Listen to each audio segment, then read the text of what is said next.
percepatan pendataan dan penginputan database orang asli Papua serta digitalisasi layanan Adminduk untuk peningkatan kualitas layanan publik di Tanah Papua, digelar Dukcapil se Tanah Papua oleh 6 provinsi di Kabupaten Mimika Provinsi Papua Tengah pada Kamis, 31 Juli 2025. Rakorda Dukcapil se Tanah Papua dibuka Wakil Gubernur Papua Tengah Denas Gelei yang dihadiri Dirjen Dukcapil Teguh Setiabudi, Wakil Ketua DPD RI Yoris Raweyai, Bupati dan Wakil Bupati Mimika Johannes Retop dan Emmanuel Kemong, dan perwakilan 5 provinsi lainnya di Tanah Papua dan 42 perwakilan Dukcapil Kabupaten, Kota dan instansi vertikal.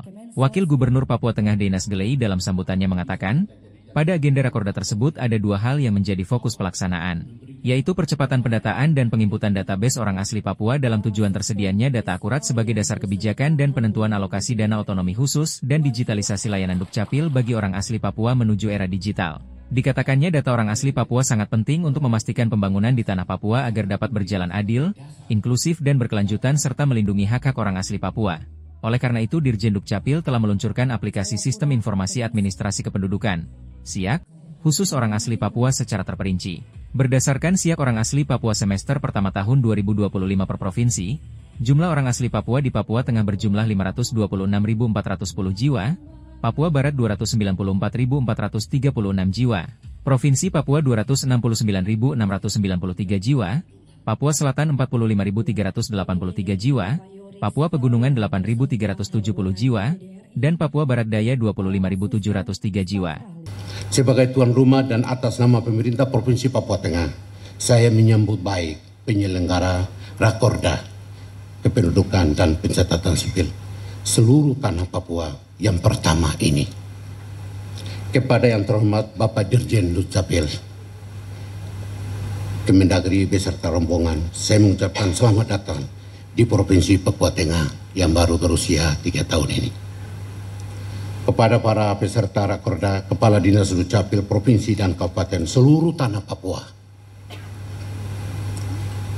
kami mengucapkan selamat datang di Kota Mimika. Bapak Ibu yang kami hormati, Rakorda tahun 2025 ini mengusung tema percepatan pendataan dan penginputan database orang asli Papua, berarti khusus orang asli Papua. Mohon maaf teman-teman di luar, bukan kita usir, tapi ini khusus untuk menyangkut data. Serta digitalisasi layanan Adminduk untuk peningkatan kualitas pelayanan publik di Tanah Papua. Berdasarkan tema tersebut, setidaknya ada 2 hal yang menjadi fokus kita dalam pelaksanaan Rakorda Dukcapil seluruh Tanah Papua kali ini, yaitu pertama, percepatan pendataan dan penginputan database orang asli Papua. Pentingnya pendataan OAP adalah agar tersedia data akurat sebagai dasar kebijakan serta penentuan alokasi dana otonomi khusus di Tanah Papua. Data orang asli Papua sangat penting untuk memastikan pembangunan di Tanah Papua agar dapat berjalan adil, inklusif, dan berkelanjutan, serta melindungi hak-hak orang asli Papua. Dirjen Dukcapil Kemendagri telah meluncurkan aplikasi SIAK Plus untuk pendataan orang asli Papua secara detail. Penting juga untuk segera menyepakati klasifikasi orang asli Papua sesuai Undang-Undang Otonomi Khusus Nomor 21 Tahun 2021 melalui MRP seluruh Tanah Papua.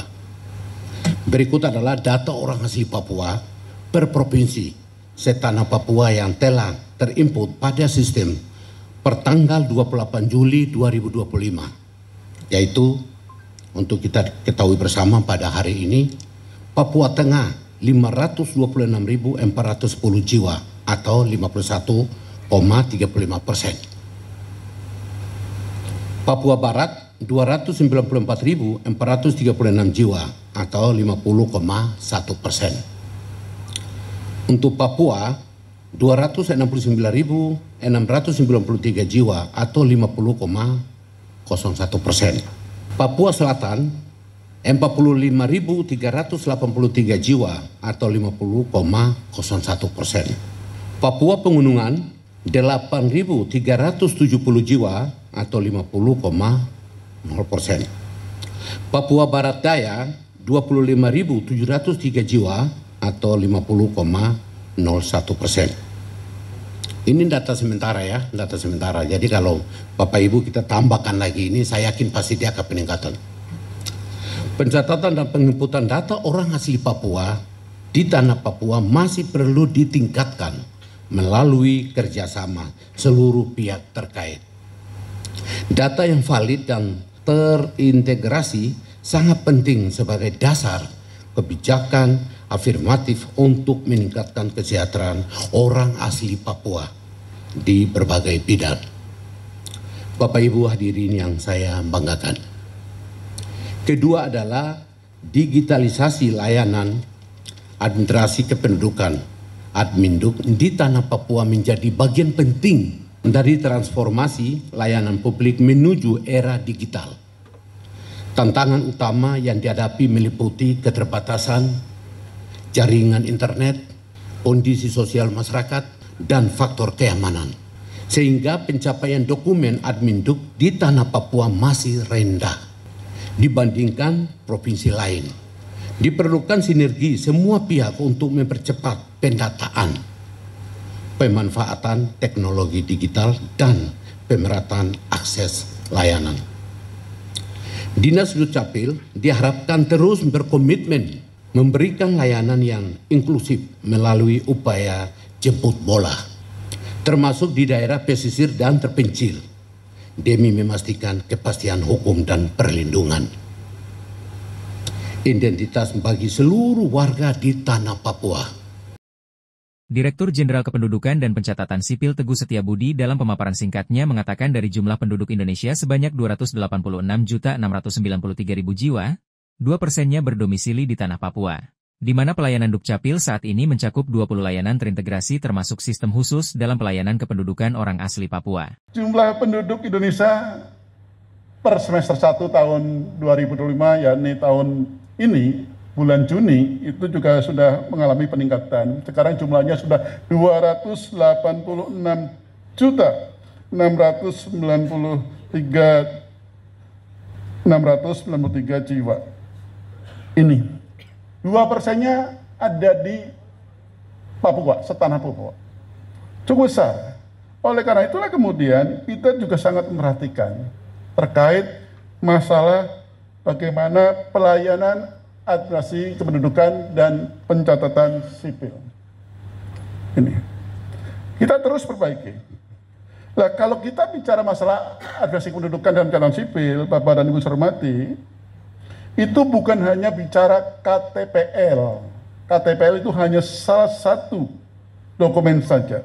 Tapi masih banyak juga output pelayanan Adminduk yang lainnya. Paling tidak ada sekitar 20 layanan Adminduk. Ini yang day to day. Dari orang baru lahir, keluarlah akte lahir. Kemudian karena bagi lahir juga perlu mendapatkan publik, dapatlah kartu identitas anak. Karena anggota keluarganya bertambah, muncullah kartu keluarga.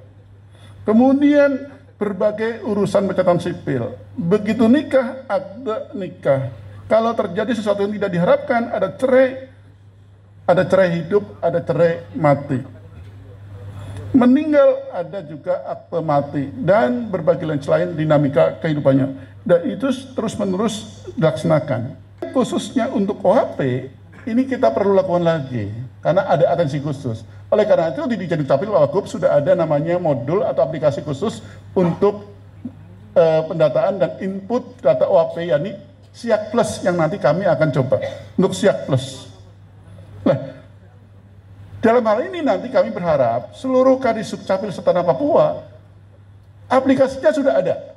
Tinggal bagaimana percepatan input datanya itu. Nah, ini yang akan kita bahas pada waktu raker ini, Pak Gubernur. Bupati Mimika Johannes Retop dalam sambutannya mengatakan terkait data kependudukan di Mimika menjadi prioritas, di mana Pemkab Mimika terus melakukan inovasi layanan kependudukan dan pencatatan sipil dalam upaya peningkatan pelayanan masyarakat yang maksimal. Tapi kami di Mimika sejujurnya bahwa saya minta maaf ya, bukan saya mau sampaikan apa-apa Pak Gub, tapi saya mau sampaikan bahwa kami di Mimika ini terkait dengan data Dukcapil. Ini kita sangat prioritas, sangat prioritas. Dan bagaimana caranya kami berusaha semaksimal mungkin dengan berbagai inovasi, dengan berbagai cara, agar setiap orang yang lahir, sejak bayi dia lahir, dia langsung punya kartu identitas anak. Ada satu programnya yang kita buat di sini, namanya Lala Pukaka. Lahir langsung punya kartu keluarga. Ini kita punya satu inovasi yang kita buat, dan program ini kita lakukan benar. Jadi petugas-petugas Dukcapil di Mimika ini ada semua di rumah sakit di dalam info. Mudah-mudahan lama-lama nanti petugas suster-suster yang nanti isi sendiri, dia jadi petugas Dukcapil. Tapi kurang lebih seperti itu. Itu salah satu cara. Ada banyak juga cara. Tadi ada dilaporkan, nanti kita juga jemput bola. Jemput bola itu kita datang, dan kemudian kita datang di mana-mana. Ada lagi yang di gunung, di pantai. Karena Mimika ini daerahnya itu daerah delta, 1000 sungai, 1000 mangrove, ada pegunungan, ada dataran, dan ada pesisir. Sehingga topografi dan geografi kita ini betul-betul sangat sulit sebenarnya. Tetapi dengan luas 21.000 km persegi, kita harus bersama-sama, dan di wilayah ini kurang lebih hidup 318.000 orang. Ya, Pak. Tim Liputan Papua MCTV.